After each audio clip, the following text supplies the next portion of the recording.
बच्चों, मैथमेटिक्स का ये पहला क्लास है और आज हम पढ़ने वाले हैं अध्याय 1 संख्याएं, पुनरावृत्ति साथ नंबर्स। इनका हम रिवीजन करेंगे। पूर्व की कक्षाओं में बहुत सारे संख्याओं के प्रकार आपने पढ़े होंगे, उसी को संक्षिप्त में इस अध्याय में दिया हुआ है। तो आइए देखते हैं क्या क्या चीज़ है जो आपको पढ़ना है। सबसे पहले समझते हैं प्राकृत संख्या को। इसके बारे में आप 6वीं कक्षा में भी कुछ पढ़े हैं। प्राकृत संख्या गणना के लिए उपयोग की जाने वाली संख्याओं को प्राकृत संख्या कहते हैं और इसको हम n से दर्शाते हैं। इसका मतलब है n का वैल्यू क्या होगा, 1 से लेकर 1 से बड़ी सभी संख्याएं, 1 2 3 4 5 6, आप आगे जितना भी चाहें बढ़ा दें, ये होती है प्राकृत संख्या। अब सेकंड है पूर्ण संख्या। पूर्ण संख्या क्या है देखते हैं। प्राकृत संख्या में शून्य को शामिल कर देने से वह पूर्ण संख्या बन जाता है। यानी जो प्राकृत संख्या जिसको हम जानते हैं गणना के लिए इस्तेमाल करते हैं, 1 से लेकर जितने भी संख्या हम इस्तेमाल कर सकते हैं, उसमें सिर्फ शून्य को शामिल कर दें तो वो पूर्ण संख्या बन जाता है। अर्थात आप समझ सकते हैं W = 0 1 2 3 4 5, यानी इससे बढ़े और कोई भी संख्या आप लिख सकते हैं, पर ये स्टार्ट होगा शून्य से। अब दोनों में अंतर स्पष्ट है। प्राकृत संख्या में सबसे छोटी संख्या है 1 से शुरू होता है। अब पूर्ण संख्या में सबसे छोटी संख्या है 0, क्योंकि ये 0 से शुरू होता है। संख्याओं के तीसरे प्रकार पूर्णांक संख्या, इसको देखते हैं। शून्य सहित धनात्मक एवं ऋणात्मक संख्याओं के समूह को पूर्णांक संख्याएं कहते हैं। इसे I या Z से दर्शाते हैं। तो स्पष्ट है, प्राकृत संख्या और पूर्ण संख्या से थोड़ा सा अलग पूर्णांक संख्या में ऋणात्मक संख्याएं भी शामिल हो जाती है। अर्थात शून्य और धनात्मक संख्याओं के साथ ऋणात्मक संख्या भी शामिल कर देने से ये पूर्णांक संख्या बन जाता है। इसको हम I से दर्शाते हैं। भिन्न क्या होते हैं, जब हम किन्हीं दो संख्याओं को जैसे P/Q के रूप में दर्शाते हैं तो इसको हम भिन्न कहते हैं। जहाँ ऊपर की संख्या अंश कहलाता है और नीचे की संख्या हर। अब इसमें एक कंडीशन है, एक शर्त है, इस Q का मान जो है ये कभी भी शून्य नहीं होना चाहिए। Q बराबर शून्य नहीं होना चाहिए, क्योंकि हर में शून्य का वैल्यू आ जाने से वो भिन्न नहीं होता है। इसके बाद भिन्न के भी बहुत सारे प्रकार हैं जिसके बारे में आपने जाना होगा, जैसे उचित भिन्न, विषम भिन्न,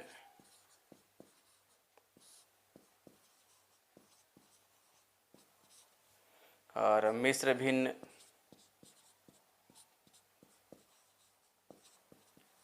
साथ ही एक और भिन्न के बारे में आपने सुना होगा, आपने पढ़ा होगा, वो है तुल्य भिन्न।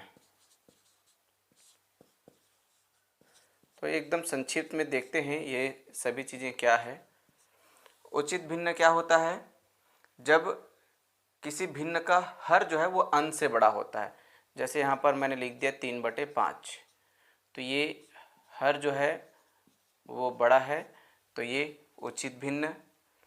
इसी तरह से विषम भिन्न, जस्ट इससे क्या हो जाएगा, उल्टा हो जाएगा, यानी हर जो है वो छोटा हो जाएगा। जैसे मैं इसी को उल्टा लिख दूँ 5/3, तो ये जो हर है ये छोटा है, इसलिए ये विषम भिन्न।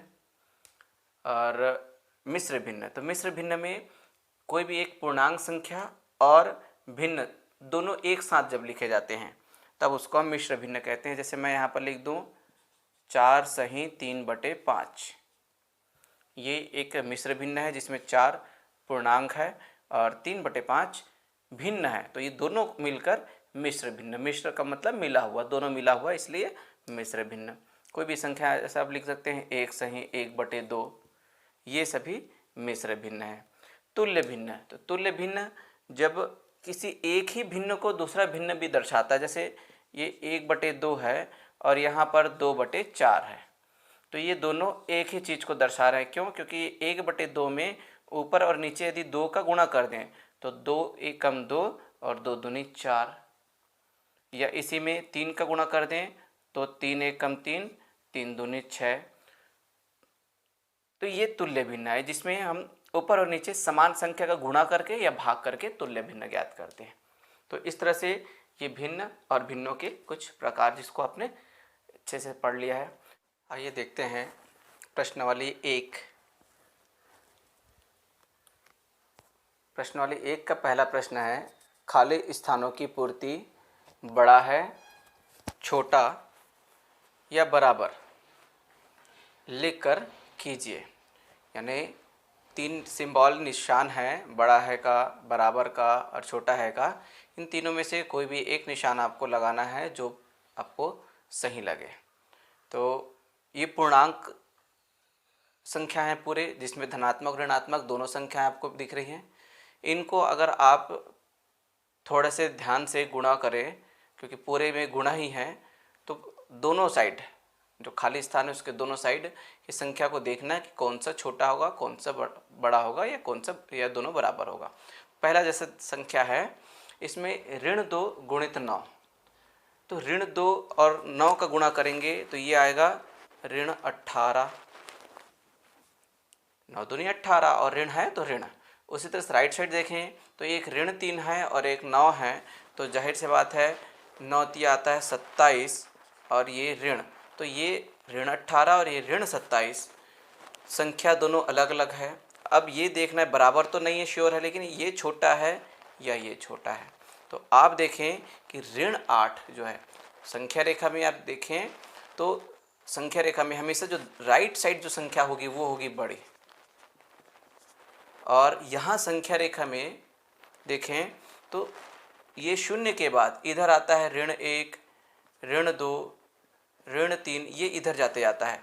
यानी जाहिर सी बात जो 27 है ये इस साइड आएगा, जबकि ऋण 18 इधर आएगा, इसलिए बड़ी कौन सी होगी, ऋण 18। तो याद रखें ऋण 2 गुणित 9 यानी कि ऋण 18 ये है बड़ी, तो यहाँ पर बड़ी है का चिन्ह लगा दीजिए। इसी तरह से देखें दूसरा प्रश्न, तो दूसरा प्रश्न है क्या, 3 गुणित ऋण 5, 3 गुणित ऋण 5 गुणित ऋण 2, 3 और 5 का गुणा करेंगे तो 15 और ऋण चिन्ह है तो ऋण 15, गुणित ऋण 2 है तो 15 और 2 का गुणा करेंगे तो 30 और ऋण ऋण बन जाएगा धन। इसी तरह से यहाँ पर देखें राइट साइड, तो 6 का 5 से गुणा करेंगे तो 5 6 का 30 और ऋण सिर्फ 1 में है तो ऋण और धन का गुणा होगा ऋण। तो इस तरह से इधर आएगा धन 30, इधर आएगा ऋण 30 और धन 30 ऋण 30 से बड़ा है, तो यहाँ पर भी आएगा बड़ा है का चिन्ह। तीसरा सवाल देखें, 4 गुणित 9, तो 4 निया 36 और राइट साइड देखें तो ऋण 2 गुणित 9, तो 9 और 2 का गुणा तो 18 और ऋण 18, क्योंकि ऋण 2 लिखा हुआ है वहाँ पर। उसी तरह से यहाँ पर अब ऋण 2 का गुणा होगा ऋण 2 से, ऋण 18 का गुणा होगा ऋण 2 से, फिर से 18 दूनी हो जाएगा 36 और ऋण ऋण बन जाएगा धन, यानी ये दोनों बराबर हुए, तो यहाँ पर बराबर का निशान। चौथा सवाल देखें तो 2 ऋण 6 गुणित 0, तो इसमें कोई गुणा भाग करने की जरूरत नहीं है, इसमें 0 का गुणा हुआ है, यानी इसमें पूरे संख्याओं का गुणा 0 हो जाएगा, जबकि राइट साइड 4 और 3 का गुणा होगा और वहाँ पर ऋणात्मक संख्या आएगी। ठीक, ऋणात्मक संख्या आएगा, याद रखें 4 और 3 का गुणा करें तो 12 और वो आएगा ऋण 12, और ऋण 12 संख्या रेखा के लेफ्ट साइड होगा, इसलिए ऋण 12 से 0 जो है ये बड़ा है, तो इस तरह से यहाँ पर बड़ा है का निशान। पांचवा प्रश्न देखें तो ऋण 5 गुणित ऋण 6 गुणित 2, तो ऋण 5 और ऋण 6 का गुणा करेंगे तो ये आएगा क्या, धन 30, 5 और 6 का गुणा 30 और ऋण ऋण धन, और फिर 2 का गुणा करेंगे तो ये बन जाएगा गुणित 2, यानी ये 60। राइट साइड देखिए वहीं पर, तो ये ऋण 2 गुणित 5, तो 5 का 2 से गुणा करेंगे तो क्या हो जाएगा 10, क्या आएगा 10 और ऋण 10, फिर यहाँ पर है गुणा ऋण 8, यानी ऋण 8 का गुणा करने से ये ऋण ऋण धन बन जाएगा, और 10 का गुणा करेंगे 8 से तो 80, 8 दाम 80। तो इस तरह से इधर था 60 और ये है 80। तो इस तरह से बड़ी कौन सी संख्या हुई? 80, और ये हुई छोटी, तो यहाँ पर छोटी का निशान। समझ आया बच्चों? तो ये पहला प्रश्न खालिस्तान ये पूरा हुआ। दूसरा प्रश्न देखें। दूसरा प्रश्न दिया हुआ है गुणनफल ज्ञात कीजिए, जिसमें लगभग 5 या 6 प्रश्न हैं। पहला प्रश्न है ऋण 8 गुणित 5 गुणित 4। गुणा करना अभी मैंने बताया है, खालिस्तान में भी गुणा कर करके देख रहे थे।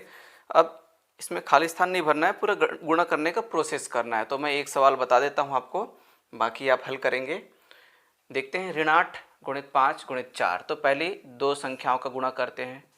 तो ऋण 8 और 5 का गुणा करेंगे तो 8 पंचे 40, और ऋण और धन का गुणा होता है हमेशा ऋण, याद रखें। अब दूसरी संख्या को उतार दीजिए 4। अब फिर से यहाँ पर 40 का 4 के साथ गुणा होगा तो 4 चौक 16, और एक शून्य है तो शून्य डाल दीजिए। ये ऋण है और ये धन है, तो ऋण और धन का गुणा ऋण, मैंने अभी बताया। तो इस तरह से ये आपका आंसर। तो बहुत इजी सवाल है, आपको इसी तरह से पॉइंट टू पॉइंट बस गुणा करने हैं। और पूर्णांक संख्या के जो नियम कायदे हैं, चिन्ह परिपाटी आप सभी को पता होगा, उसका आपको प्रयोग करना है, और बस उसके माध्यम से आप हल करें, गुणा करें। चलिए, तीसरा प्रश्न है भागफल ज्ञात कीजिए। अब भाग करना भी आपको आता ही है, बस यहाँ पर पूर्णांक संख्या है, इसलिए थोड़ा सा चिन्हों के संबंध में थोड़ी सी आपको समस्या सामने आए, लेकिन आपको पहले ही पता है चिन्हों की परिपाटी से कि भाग करने समय यदि भागफल जो प्रश्न है वो और जिससे भाग करना वो, यदि दोनों चिन्ह सेम है तो आपको घबराने की जरूरत नहीं, वो धनात्मक ही आएगा।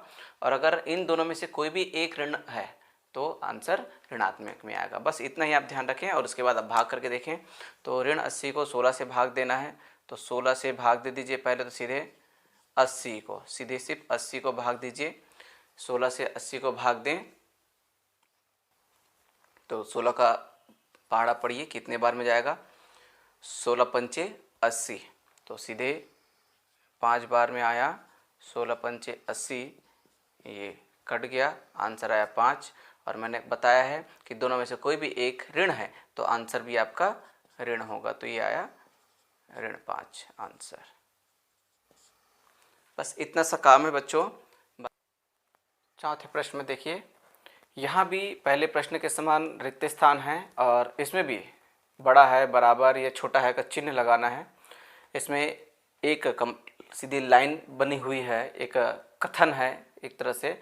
अब आपको ये बताना है कि इसमें कौन सा चिन्ह आएगा तीनों में से, कि ये जो लाइन है, ये कथन है, वो सही हो। मतलब वही है कि जो चीज़ सूट करता है वो चिन्ह हमको डालना है, बड़ा है का, बराबर का, या फिर छोटा है का।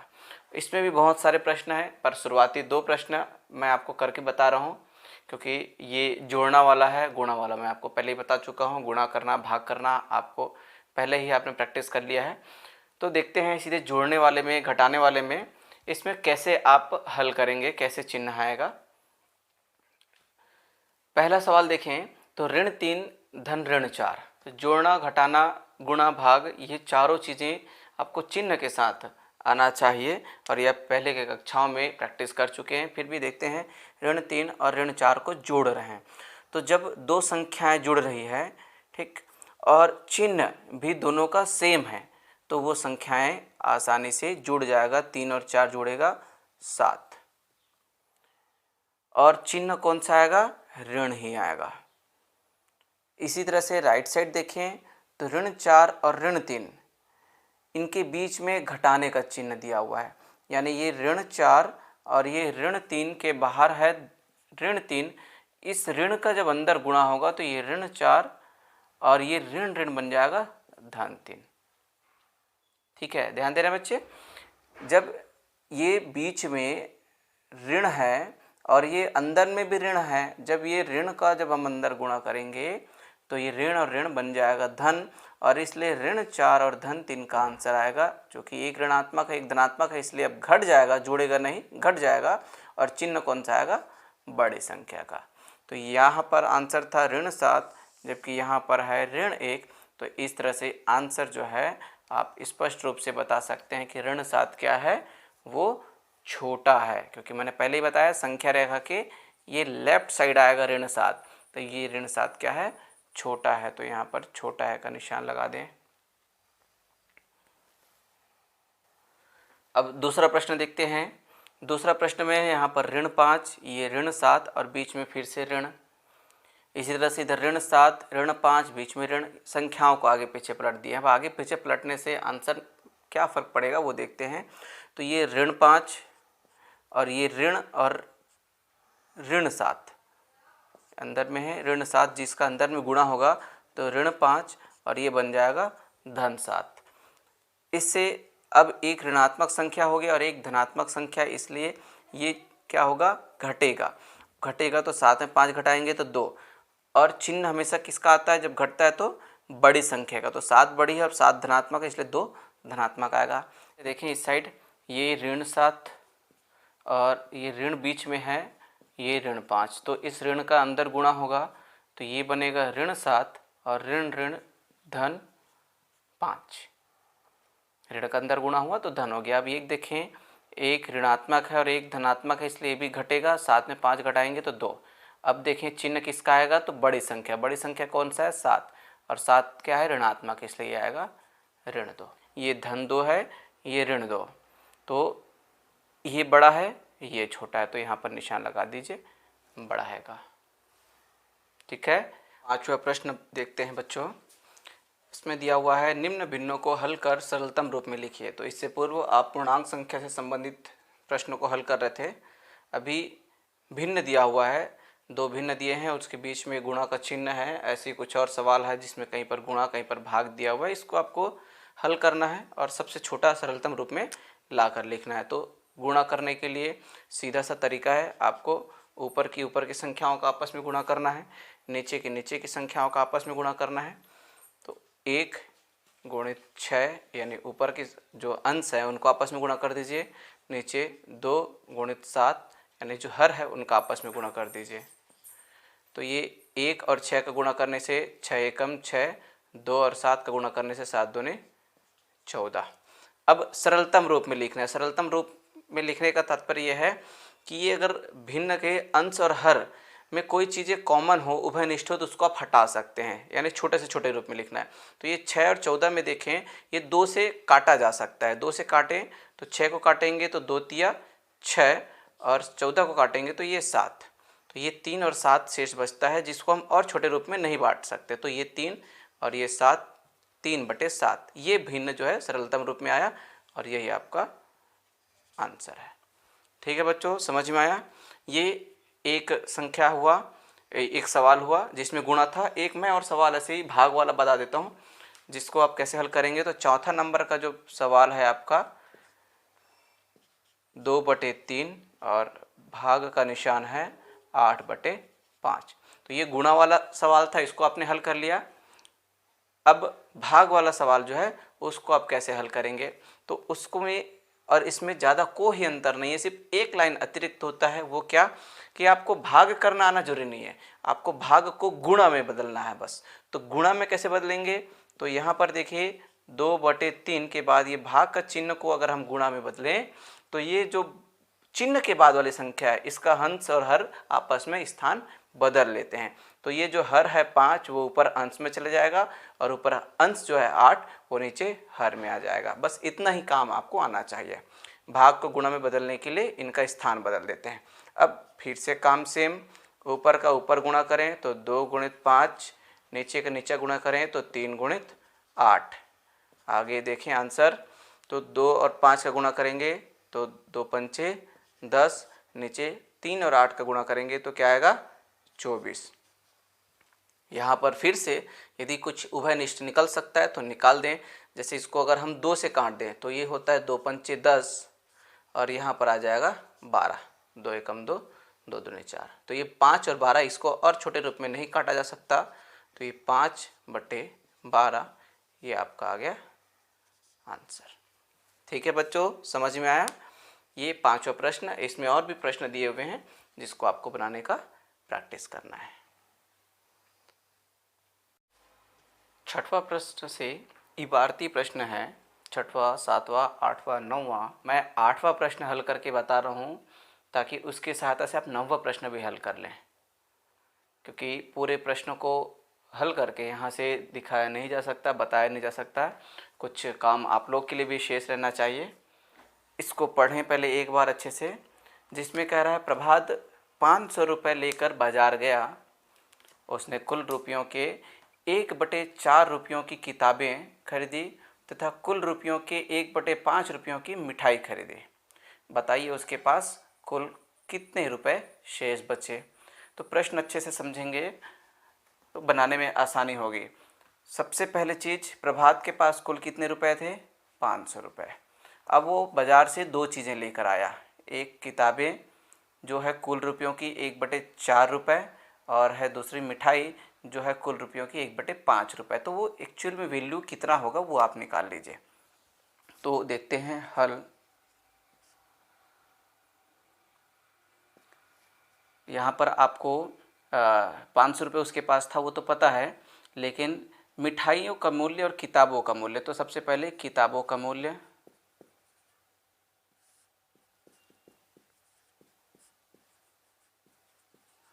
क्या दिया है? कुल मूल्य का 1/4 रुपये, यानी एक्चुअल में क्या होता है वो 1/4 भाग।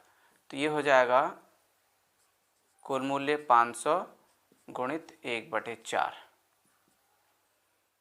जिसको हल करें तो क्या हो जाएगा? 500 गुणित 1/4, 4 से आप भाग दें इसको, क्योंकि नीचे यहाँ पर कुछ नहीं है तो डायरेक्ट आप हल कर सकते हैं। मान लीजिए यहाँ पर 1 है, 4 से गुणा कर दिए, भाग कर दें तो कितने बार में जाएगा? 4 एकम 4 और 1 शेष बचा, ये 10, तो कितने बार जाएगा? 4 दूनी 10, फिर से 2 शेष बचा 0, तो ये 5 बार में जाएगा, 4 पंचे 20, तो ये 125, ये 125 रुपये आंसर। उसी तरह से क्या दिया हुआ है? मिठाई, तो यहाँ पर निकालिए मिठाइयों का मूल्य क्या दिया हुआ है? 500 का 1/5 भाग, यानी 500 गुणित 1/5, तो यहाँ भी कुछ नहीं है तो 5 से आप हल कर सकते हैं, तो सीधे 5 एकम 5 और 2 शून्य यानी 100 रुपये। तो इस तरह से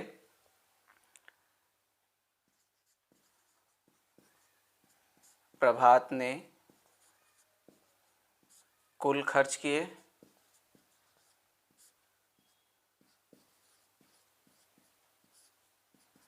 125 धन 100 बराबर 225 रुपये। ठीक, तो शेषफल कितना बचा उसको हमको कुल रुपए से घटा देना है, इसलिए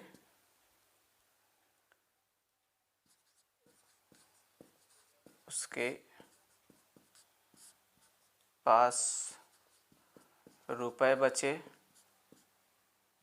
तो ये हो जाएगा 500 ऋण 225, 500 से 225 को घटा दें तो ये इतना आंसर आ जाएगा। 500 से 225 घटाएंगे तो 10 में 5 घटाए 5, फिर से 9 में 2 घटाए 7, और फिर 4 में 2 घटाए तो 275 रुपये। अतः सीधे सीधे आंसर लिख दीजिए। अतः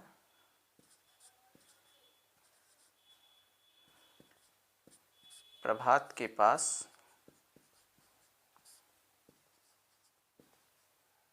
कुल 275 रुपये शेष बचे। ठीक है बच्चों, प्रश्न को समझना जरूरी है। यदि आप प्रश्न को अच्छे से समझ गए हैं तो आंसर निकालना ज़्यादा बड़ी बात नहीं है। सिर्फ यहाँ देखें, कुल मूल्य का 1/4 रुपये, इसका मतलब है कुल मूल्य से 1/4 का आपको गुणा करना है।